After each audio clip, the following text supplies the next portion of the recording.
I'm Kimberly, 26 female. I live in a modest suburban town, the kind with more churches than coffee shops, and until recently I was living in my childhood bedroom.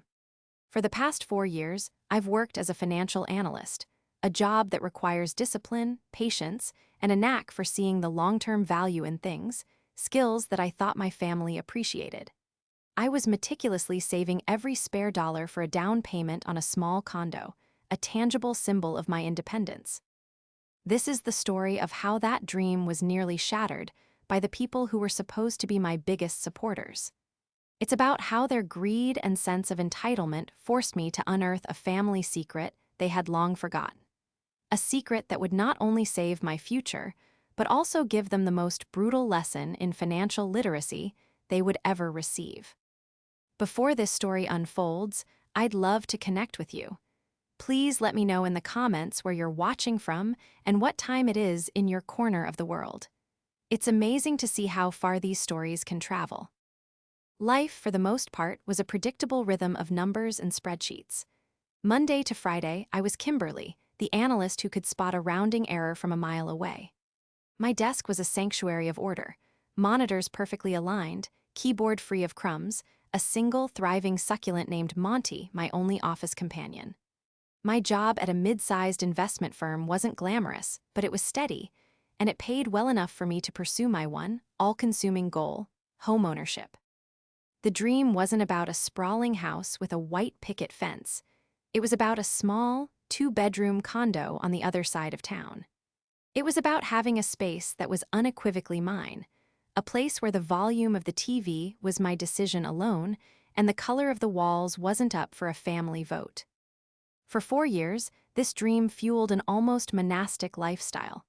While my colleagues talked about weekend trips to the city or new designer bags, I was meal prepping, taking the bus instead of rideshares, and politely declining invitations for expensive nights out. My social life was a carefully managed expense column. Every dollar saved was a victory, another brick in the foundation of my future. I had a chart taped to the inside of my closet door, a thermometer-style savings tracker inching its way toward the magic number, $10,000. That was the goal. With my solid credit score and that amount for a down payment, I could get pre-approved for a modest mortgage and finally move out of my parents' house. Living at home at 26 was a double-edged sword. On one hand, the ridiculously low rent I paid my parents allowed my savings to grow at an accelerated rate. On the other, it meant I was still subject to the peculiar ecosystem of my family. My father, Gary, was a career car salesman whose professional charm evaporated the moment he walked through the door, replaced by a weary cynicism and a firm belief that the world owed him something more. My mother, Brenda, was a homemaker who orchestrated the family's social and domestic life with an iron will, her love and approval often feeling transactional. And then there was my brother, Ethan. At 25, Ethan was the family's designated dreamer. He floated from one groundbreaking business idea to the next, none of which ever seemed to involve a traditional 9-to-5 job. He was an entrepreneur, a visionary, a creative, all words he used to describe being chronically unemployed. His latest venture was a line of artisanal, hand-poured candles, which he claimed were going to revolutionize the home fragrance industry. To date, he had produced exactly 12 candles, most of which were now gathering dust in the garage. My parents, however, saw him not as a directionless man-child, but as a misunderstood genius on the cusp of greatness. His failures were learning experiences, his requests for money, seed funding. My stable job and disciplined savings, meanwhile, were viewed as safe, boring, and unimaginative. I was the reliable workhorse. Ethan was the thoroughbred racehorse, just waiting for his moment to break from the gate. This dynamic was a constant, humming background noise in our home, a source of quiet frustration that I swallowed down along with my mother's pot roast. The day I hit my goal, a Tuesday in late spring, felt monumental. The direct deposit from my paycheck hit my account, and the number in my savings app ticked over to a beautiful, perfect $10,000. I stared at the screen for a full minute, a goofy, triumphant grin spreading across my face. I had done it. Years of discipline had paid off. That evening, I wanted to share the news. Maybe, just maybe, they would see this achievement for what it was, a testament to hard work and dedication. I found them all in the living room, bathed in the blue glow of the television. Dad was asleep in his recliner, a newspaper drape. D over his chest. Mom was scrolling through her tablet, and Ethan was explaining, with grand gestures, his new plan to market his candles using drone delivery. "It's all about the unboxing experience, Mom," he was saying, his voice filled with passion. "Imagine a candle descending from the heavens right to your doorstep." "That sounds wonderful, sweetie," Mom said, not looking up from her screen. I cleared my throat, my heart thumping with a nervous excitement. "Hey guys, I have some really great news." 3 pairs of eyes turned to me. The TV droned on. "I did it," I said, unable to keep the pride from my voice. "I hit my savings goal. I have $10,000 saved up. I can finally start looking for a condo." For a moment, there was silence. I expected smiles, congratulations, maybe even a hug. Instead, my mother's eyes narrowed slightly. My father grunted, shifting in his recliner. It was Ethan who spoke first, his tone a strange mix of dismissive and intrigued. 10 grand? Huh, nice." He leaned back on the couch, stroking his chin. "You know, that's almost exactly what I need to get the drone delivery service off the ground." I laughed, thinking he was joking. "Yeah, well, this is for a down payment, not a candle copter." My father opened one eye. "Don't be selfish, Kimberly," he grumbled. "Your brother has a brilliant idea. What's a condo? Just bricks and mortar. Ethan is building a future." The air in the room shifted, growing heavy and suffocating. My triumphant announcement was being twisted into something else entirely. It was no longer my achievement. It was a resource to be debated, a pool of money they were already mentally allocating. "It's my money," I said, my voice firmer than I intended. "I worked for it. I saved it. It's for my future." My mother finally set down her tablet, her expression one of profound disappointment. "We're a family, Kimberly," she said, her voice laced with the saccharine tone she used when she was about to deliver a guilt trip. "And in a family, we support each other. You've always been so good with money, so responsible. Ethan is the creative one. He needs a little help to get started. It's only fair." The words hung in the air, insidious and chilling. Fair. They were reframing my hard work as a family asset, my discipline as a resource that my brother was entitled to. The beautiful, perfect number in my savings account suddenly felt like a target on my back. The dream I had nurtured for 4 years was being treated as a frivolous whim that should be sacrificed for Ethan's latest fleeting passion. The warmth of my achievement was rapidly cooling, replaced by a creeping, familiar dread. This wasn't a celebration, it was an intervention, and I was the one on trial. The conversation in the living room was just the opening salvo in what quickly became a relentless, week-long campaign. My achievement wasn't celebrated, it was audited. My dream wasn't supported, it was annexed. Overnight, my $10,000 down payment was rebranded as the family fund, a communal pot of money that my brother had first rights to. They didn't see it as my life savings. They saw it as a surplus, an overabundance of responsible living that needed to be redistributed to the more deserving member of the family, Ethan. The pressure started subtly.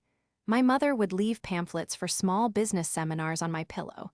"Just some light reading, honey," she'd say with a tight smile. "It's amazing what a little capital can do for a creative mind like Ethan's." My father would corner me after dinner, launching into monologues that sounded suspiciously like sales pitches. "It's an investment, Kimberly, not a handout," he'd argue, his voice oozing with the forced sincerity he used on the car lot.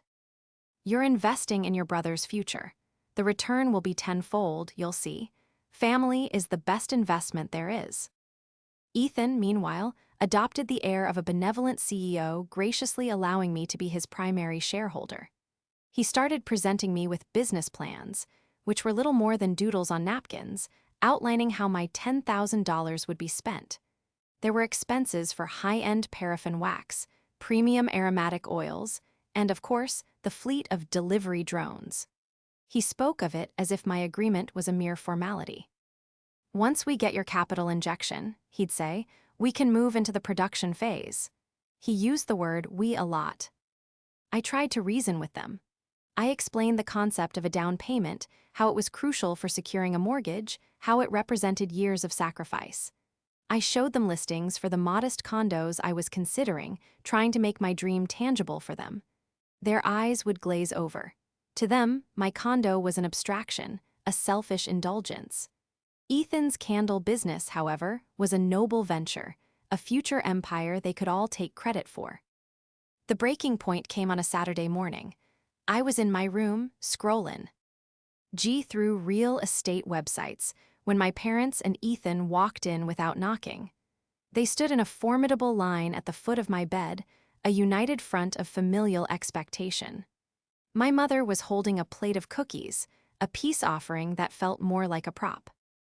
Kimberly, we need to talk, my father began, his tone grave.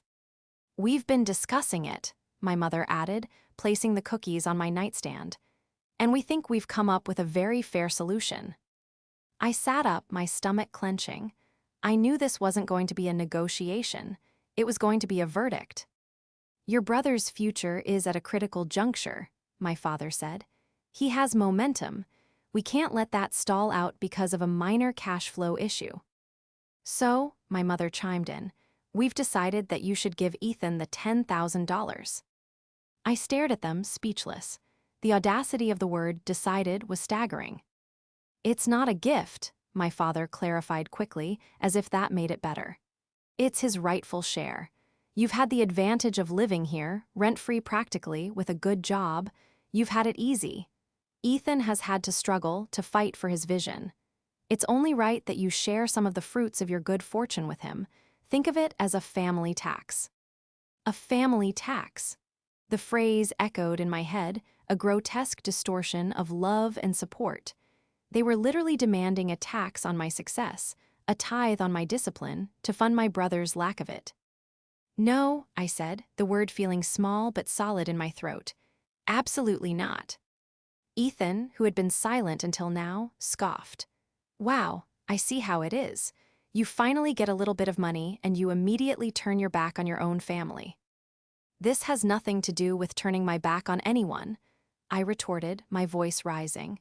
This is my money, I earned it. It's for my future, for my home. This is our home, my father boomed, his face turning red. And as long as you live under my roof, you will respect the decisions we make as a family. We have supported you.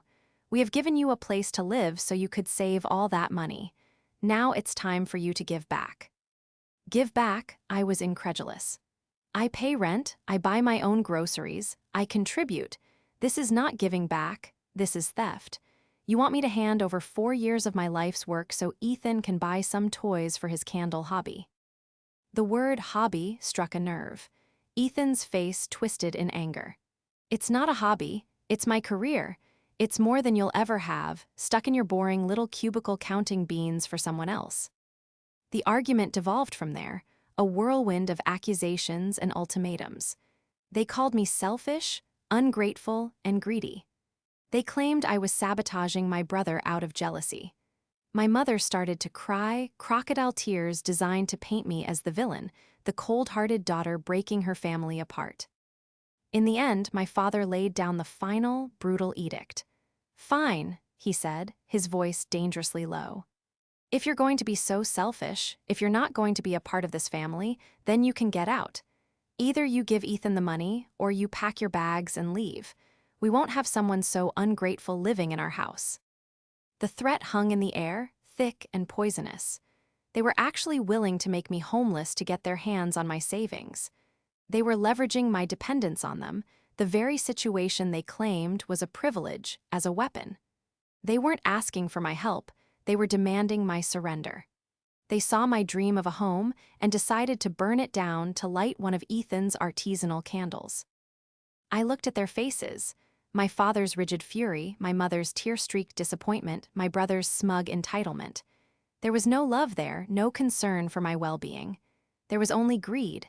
In that moment, something inside me snapped. The years of quiet frustration, of being the overlooked, responsible daughter, hardened into a cold, sharp resolve. "Fine," I said, my voice eerily calm.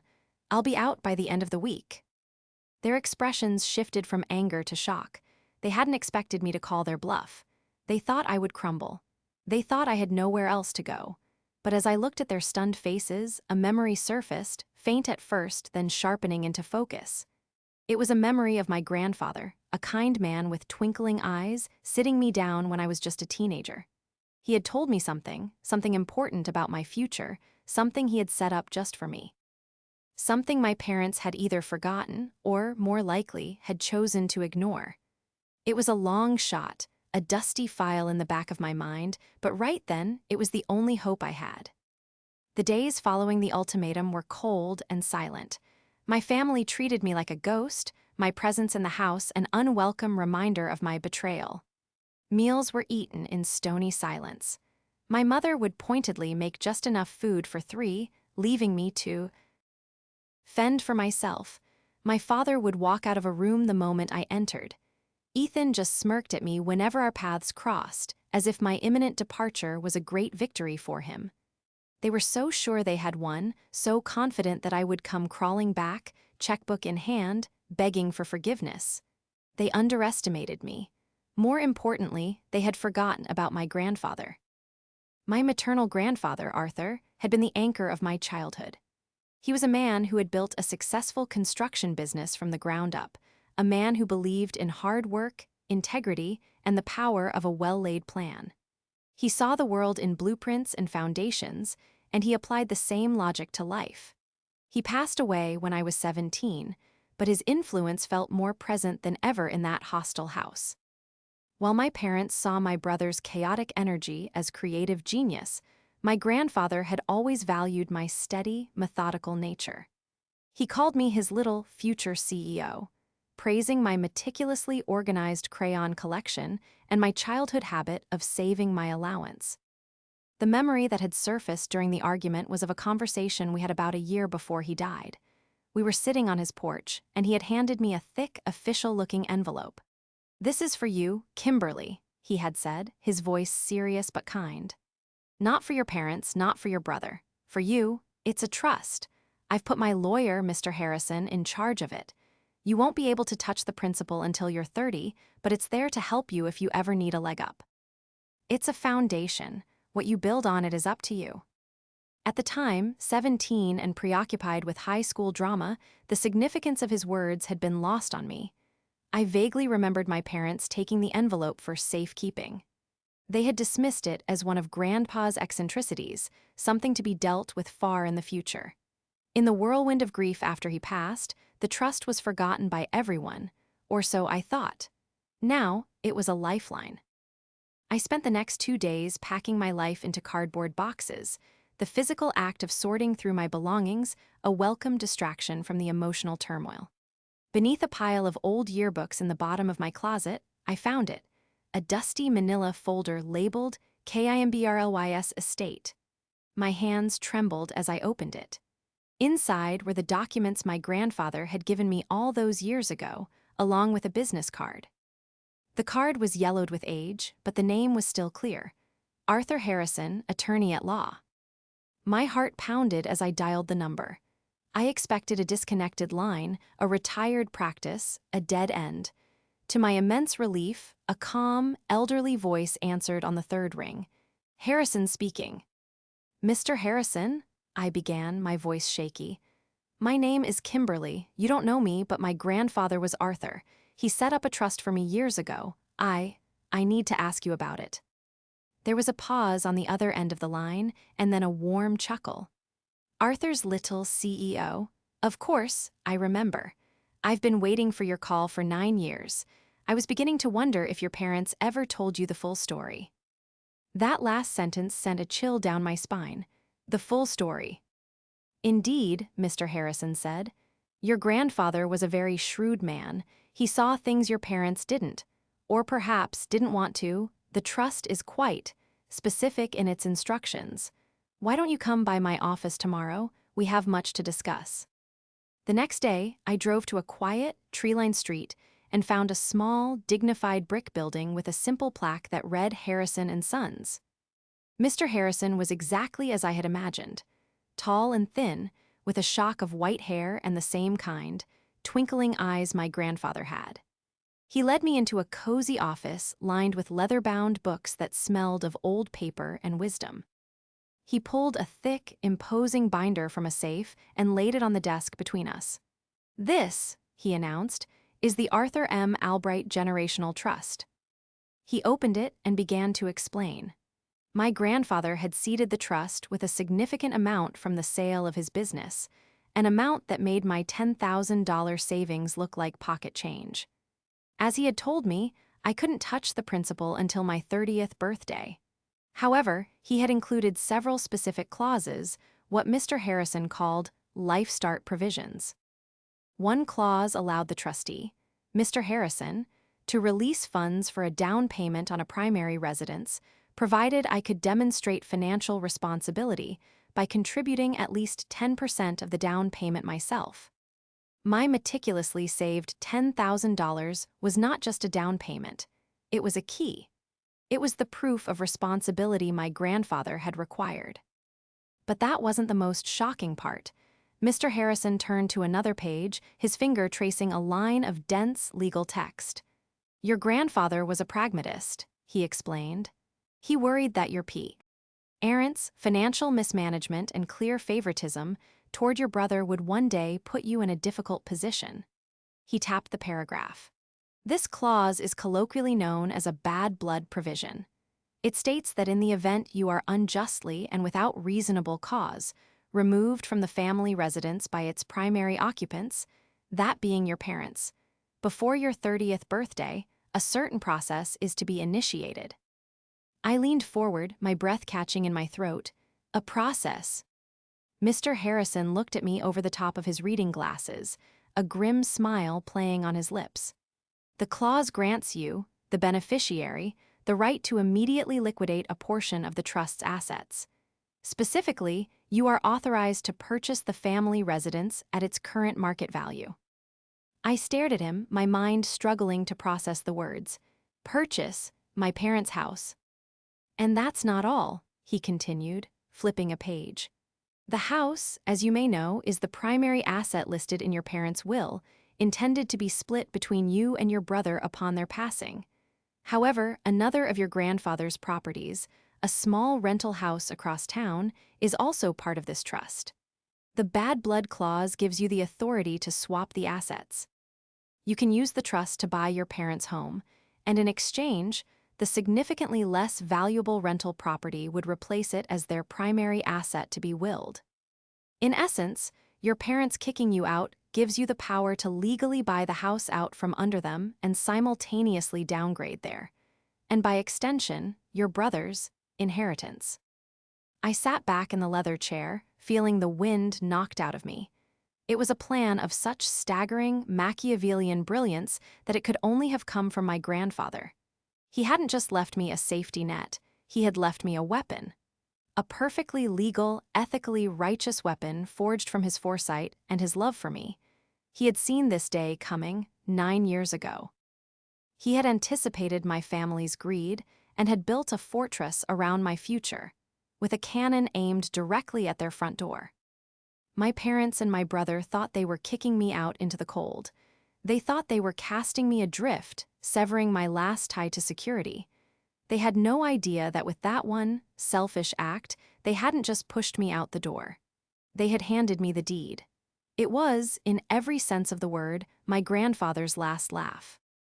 Leaving Mr. Harrison's office felt like stepping into a different reality. The world outside was the same, the sun was shining, cars were driving by, but I was armed with a knowledge that changed everything. The $10,000 in my bank account was no longer just a down payment, it was the catalyst for a seismic shift in my family's future. The power dynamic had been completely inverted. I wasn't the desperate, homeless daughter anymore. I was the one holding all the cards. I spent the next 48 hours in a cheap motel room, the trust documents spread across the lumpy bedspread. I read every line, every clause, every subsection. Mr. Harrison had walked me through the highlights, but I needed to understand the machinery of it myself. As a financial analyst, I was in my element. This was just another kind of spreadsheet, a different set of numbers, but the goal was the same: maximizing a return on investment. In this case, the investment was my grandfather's foresight, and the return would be my freedom and their comeuppance. The bad blood clause was a masterpiece of legal maneuvering. It was airtight. My grandfather and Mr. Harrison had crafted it with surgical precision. It required two things to be triggered. First, my unjust removal from the home, and second, a formal written request from me to enact the clause. The purchase of the house would be handled entirely by the trust.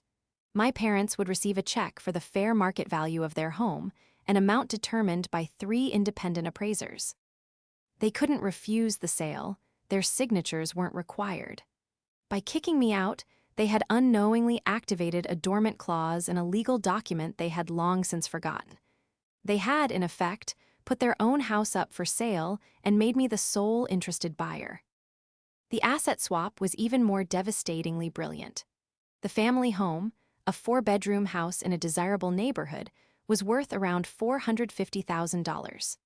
The rental property mentioned in the trust was a small, 2-bedroom bungalow in a less affluent part of town, valued at maybe $150,000. By enacting the clause, I would be buying the family home, and the trust would then legally designate the bungalow as the new primary asset for my parents' estate. When the time came, Ethan's rightful share would be half of that much smaller property. My father's obsession with legacy and my brother's dreams of a cushy inheritance would be decimated in a single, legal transaction. My grandfather hadn't just protected me. He had ensured that their greed would be the instrument of their own downfall. As I absorbed the full weight of the documents, my shock slowly morphed into a cold, hard anger. This wasn't just about my parents being unfair. It was about years of calculated neglect. Mr. Harrison had mentioned that he'd sent my parents annual summaries of the trust's status, as was legally required. This meant they knew it existed. They knew its value was growing. They simply chose to forget or to believe it was so far in the future that it didn't matter.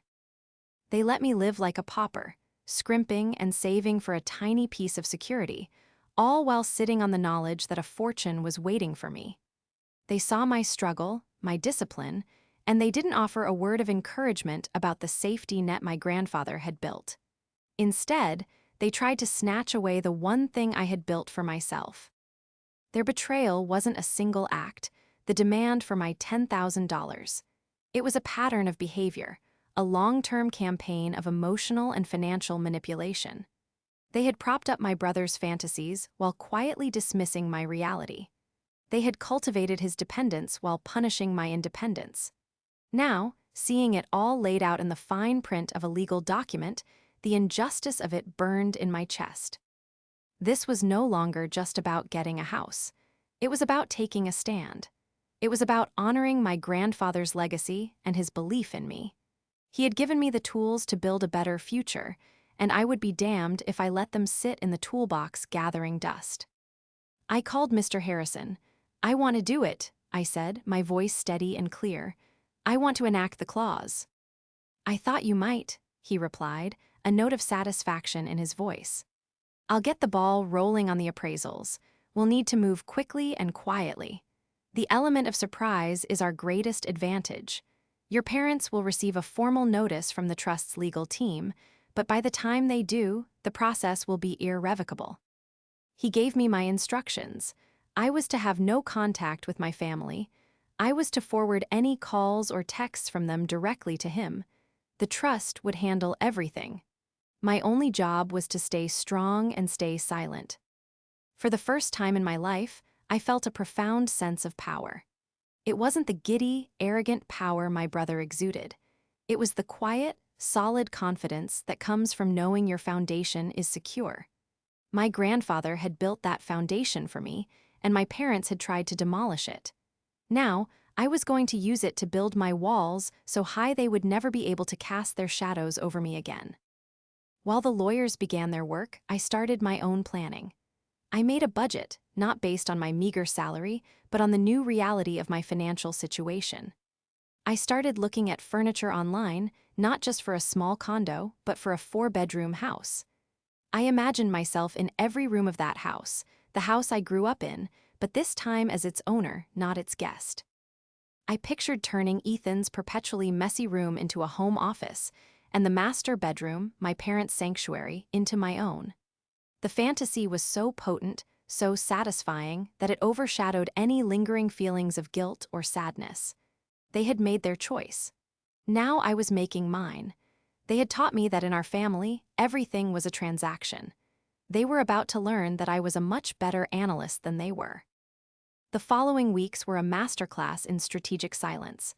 I followed Mr. Harrison's instructions to the letter, blocking my parents' and brother's numbers. True to form, after a few days of angry voicemails accusing me of being childish and dramatic, their calls and texts started coming in.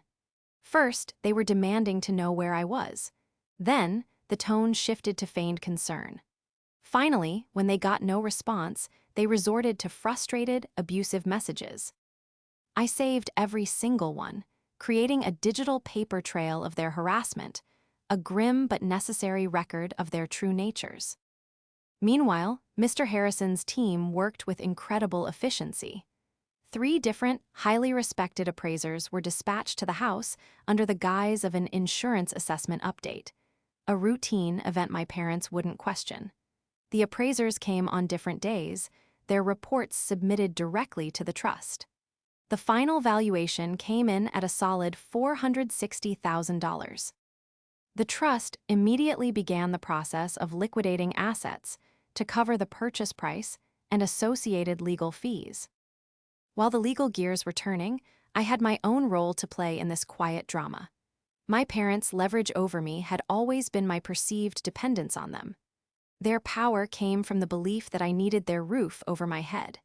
To make the final reveal as impactful as possible, I had to let them believe they had won, that their plan to break me had succeeded. I needed to present them with a version of LF that was struggling, desperate, and just one small push away from caving. This was the bait. I took a few days of personal leave from my job, citing a family emergency. Then, I reached out to my aunt, my mother's sister, a notorious gossip who I knew would report back to my parents within the hour. I put on my best performance, my voice cracking as I told her that my parents had kicked me out, that I was staying in a cheap motel, and that I didn't know what to do. I lamented my foolish pride, hinting that I was considering giving Ethan the money just to be allowed back home. "Oh, you poor thing," she clucked sympathetically. "Your mother is just worried sick. I'm sure if you just apologize and help your brother, this will all blow over." "I know," I sniffled. "I've just been so stubborn. I think I'm going to have to give in. I can't afford to live like this." The bait was set. Within hours, I received an email from my mother. Her phone number was still blocked, but she had resorted to a medium I hadn't thought to cut off. The email was a sickeningly sweet concoction of faux concern and triumphant condescension. "Dearest Kimberly," it began, "your aunt told me about your situation and my heart just breaks for you. Your father and I have been so worried. We never wanted this. We just want what's best for this family. All you have to do is agree to help your brother and you can come home. We can forget this whole unpleasantness ever happened. We love you." The "we love you" at the end was the most revolting part. Their love was conditional, a prize to be won by surrendering my future. I replied with a short, seemingly defeated email. "You're right, I'm sorry. I'll transfer the money to Ethan. Can I come home on Saturday?" The trap was sprung. Her reply was almost instantaneous. "Of course, sweetheart. We will see you Saturday morning. We'll have your favorite breakfast waiting.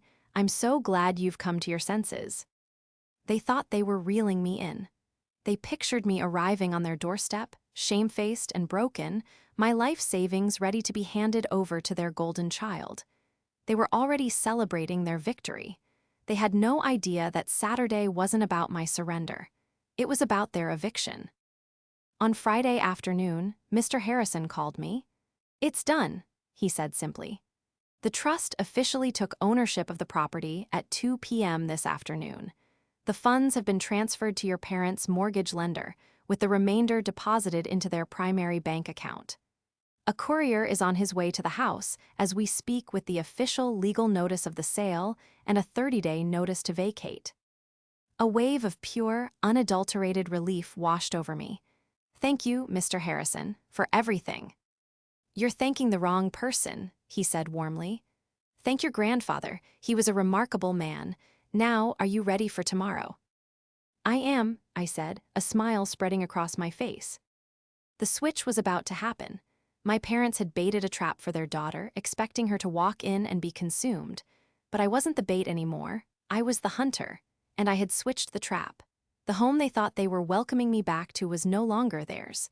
They just didn't know it yet. Saturday morning was going to be a rude awakening, and I had a front row seat. I spent that evening not packing a bag to go home, but reviewing the final closing documents for my new house. The house I now owned. I woke up on Saturday morning feeling a strange sense of calm. The anxiety and anger that had been my constant companions for weeks had evaporated, replaced by a quiet, resolute certainty. I dressed carefully, choosing an outfit that was professional and confident, a dark blazer, a simple top and trousers. It was my armor. I arrived at the house, my house, at precisely 10 a.m., just as I'd promised. As I walked up the familiar driveway, I saw that my father's car was in the garage, but my mother, S, was gone. That was unexpected, but it didn't change the plan. I used my old key to unlock the front door, the click of the lock sounding different now, more final. The smell of pancakes and bacon filled the air. My mother, S, welcome home breakfast. In the kitchen, I found my father and Ethan sitting at the table, smug looks on their faces. My father was reading the newspaper, and Ethan was scrolling on his phone, but they both looked up as I entered, their expressions triumphant. Well, look what the cat dragged in, Ethan said with a sneer. Ready to pay the family tax. My father folded his newspaper deliberately and set it aside. Kimberly, I'm glad you've decided to be reasonable. Your mother has gone out to run some errands, but she left breakfast for you. Sit down, eat, and then you can transfer the funds to your brother. There was no apology, no remorse, just a cold, transactional expectation. They had broken me, and now it was time to collect. I remained standing, placing my purse on the counter. I'm not here for breakfast, I said, my voice even, and I won't be transferring any money. Ethan's smirk vanished. What did you say, after that pathetic email you sent Mom? That email was what you wanted to hear, I replied calmly. I needed to make sure you'd both be here today. My father's face began to darken. What is this, some kind of game? We had an agreement. You agreed to the terms. Our agreement is void, I said, leaning against the counter. Because you violated the terms of a much older, much more important agreement. Did you receive a package from a courier yesterday afternoon?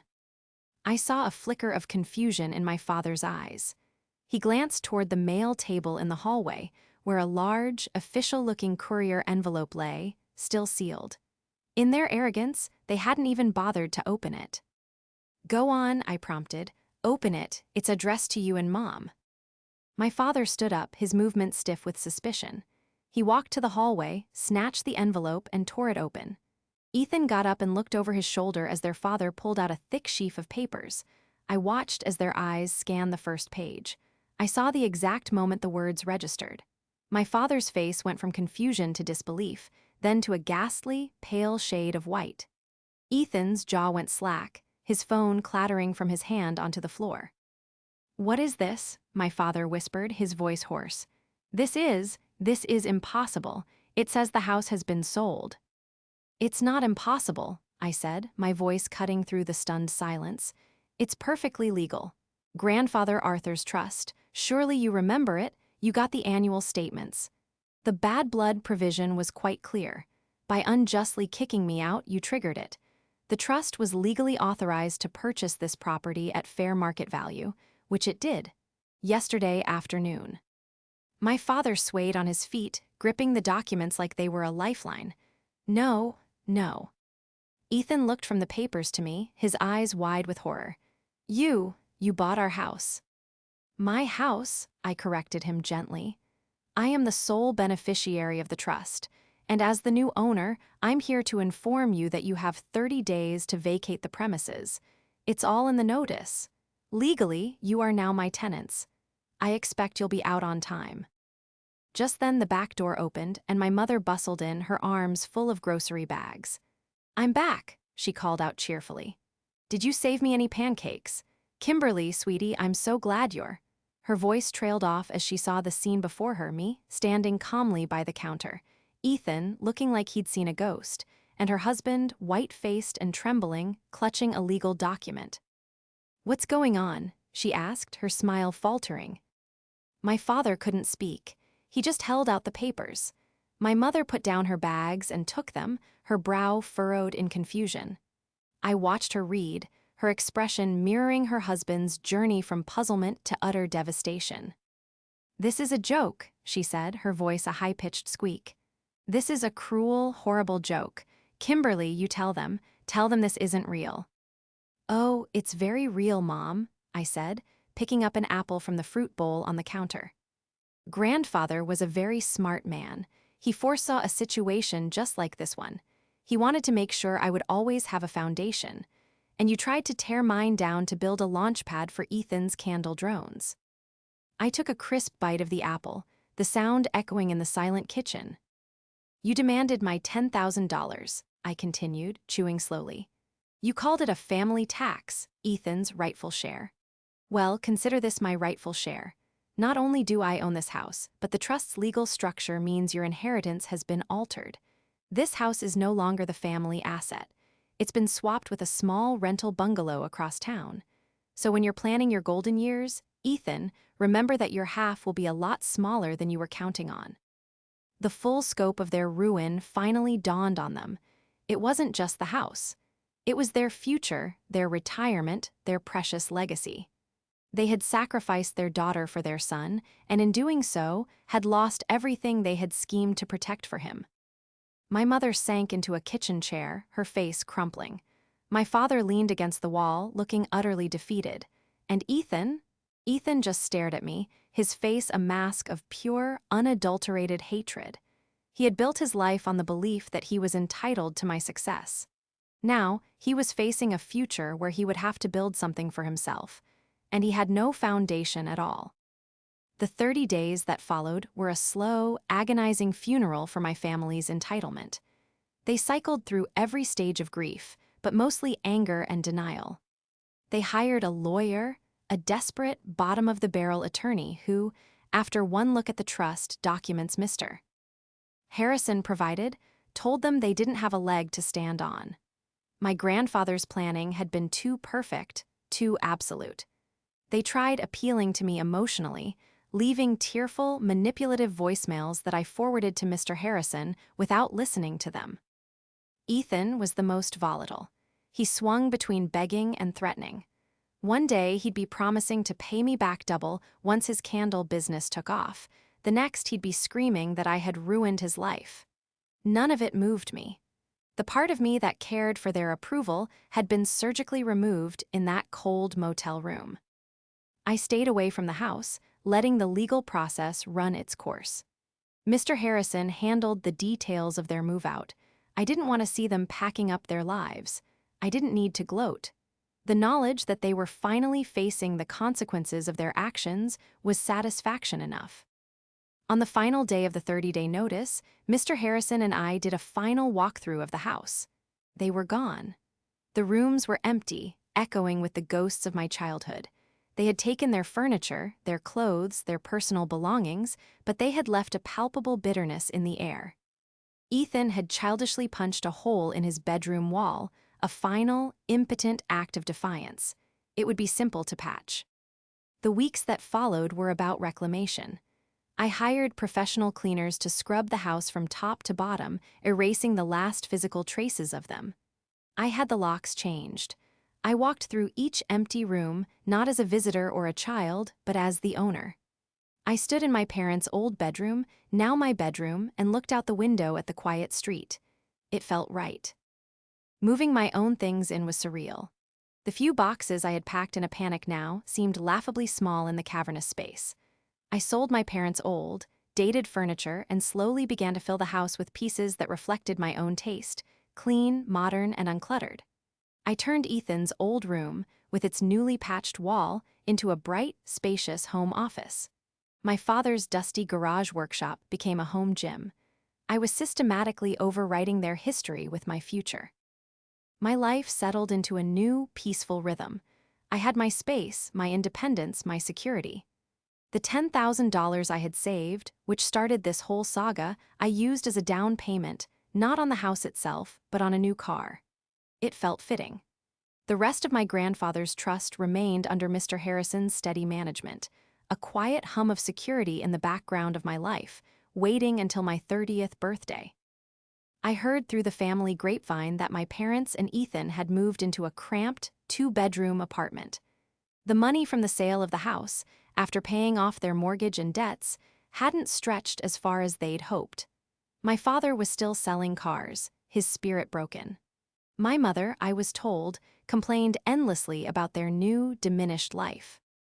And Ethan, without the safety net of his parents' home and their endless financial support, had finally been forced to get a real job, working in the warehouse of a big-box store. His artisanal candle empire never materialized. They had lost everything because they were incapable of seeing my success as anything other than a resource for them to exploit. They tried to take the one thing I had built for myself, and in doing so, lost the foundation that had supported them their whole lives. Sometimes, late at night, I sit in the living room of my quiet house, the house I grew up in and have now made my own. I think about my grandfather, Arthur. He left me more than just money and property. He left me a lesson. The true inheritance wasn't the trust fund. It was the foresight he had to know that true independence is something you have to be willing to fight for, and that sometimes the people you're fighting against are the ones who are supposed to love you the most. He gave me the tools to secure my own future, to build my own foundation. And for that, I will be forever grateful. They thought kicking me out was the end of my story. They were wrong. It was just the beginning.